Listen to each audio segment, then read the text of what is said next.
அனைவருக்கும் வணக்கம்.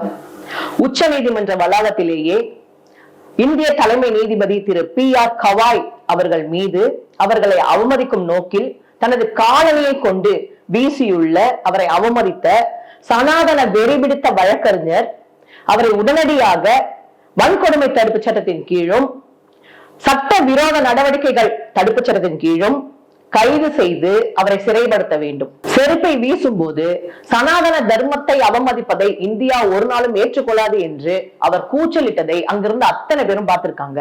எனவே இத்தகைய சனாதன சங்கி வழக்கறிஞருடைய வழக்கறிஞர் தகுதியை உடனடியாக ரத்து செய்ய வேண்டும். உச்ச நீதிமன்ற நீதிபதிக்கே பாதுகாப்பு இல்லாத சூழ்நிலையில் இதுவே மோடி அரசின் பாசிச பாஜகவின் 15 ஆண்டு கால சாதனையாக உள்ளது. கரூரில் நடைபெற்ற துயர சம்பவத்திற்கு பாசிச பாஜக எப்படியாவது தமிழ்நாட்டுல ஒரு பூசலை உருவாக்கி இந்த இடத்துல இடம் பிடிச்சிடலாம், மக்கள் மனசுல இடம் பிடிச்சிடலாம் சொல்லி ஒரு பிளானை போட்டு இங்க ஒரு NDA குழுன்னு சொல்லி நாடாளுமன்ற உறுப்பினர்கள் கொண்ட ஒரு குழுவை இங்க அமுச்சு வைக்கிறாங்க.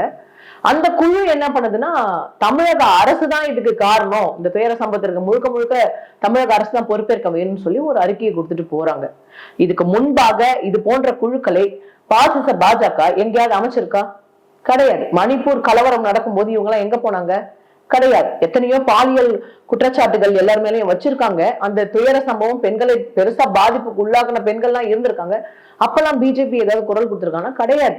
உத்தரப்பிரதேசத்துல நடக்காத வன்கொடுமையா? உத்தரப்பிரதேசத்துல நடக்காத பிஜேபி ஆளும் இடங்கள்ல இருக்கக்கூடிய பாலியல் வன்கொடுமைகள் இல்லாத இடமா? அங்கெல்லாம் ஏதாவது வாயை திறந்திருக்காங்களா? கிடையாது. பெண்களுக்கான பாதுகாப்பு எங்கன்னு கேட்கும் போது பெரும்பாலும் இவங்க வாயை திறக்கிறதே கிடையாது. ஆனா விடுதலை சிறுத்தைகள் கட்சி தலைவர் தேசம் காப்பும் பேரணி அப்படின்னு சொல்லி ஒரு பேரணி நடத்துறாரு. 10 லட்சம் பேருக்கும் மேற்பட்டவங்க அந்த பேரணியில பங்கேற்கிறாங்க. எந்த ஒரு சின்ன அசம்பாவிதமும் நடக்காத அளவுக்கு முன்கூட்டியே மக்கள் முன்னாடி தோன்றி நேரலை வாயிலாக தன்னுடைய கட்சி தொண்டர்களுக்கும் கட்சியின் பொறுப்பாளர்களுக்குமே நேரலை வாயிலாக ஒரு அழைப்பை கொடுக்கிறார். அதன் மூலயமாக அந்த அந்த ஒரு நிகழ்ச்சி எப்படி ஒருங்கிணைக்க வேண்டும், அது எப்படி வெற்றியடை செய்ய வேண்டும், எவ்வளவு பாதுகாப்பு அதுல உறுதிப்படுத்தப்பட்ட பாதுகாப்பா இருக்கும், அது நீங்க எப்படி வரணும் போகணுன்ற வரைக்கும் சொல்வார்.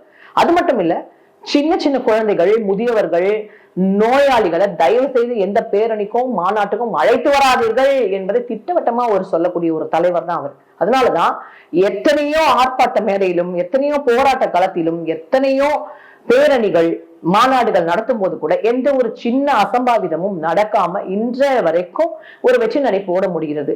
கரூரில் நடந்த துயர சம்பவத்தை ஒரு அப்பாவி மக்கள் பாதிச்சிருக்காங்கன்னு கருதி தமிழக அரசு 10 லட்சம் ரூபாய் நிதி உதவி கொடுத்திருக்காங்க.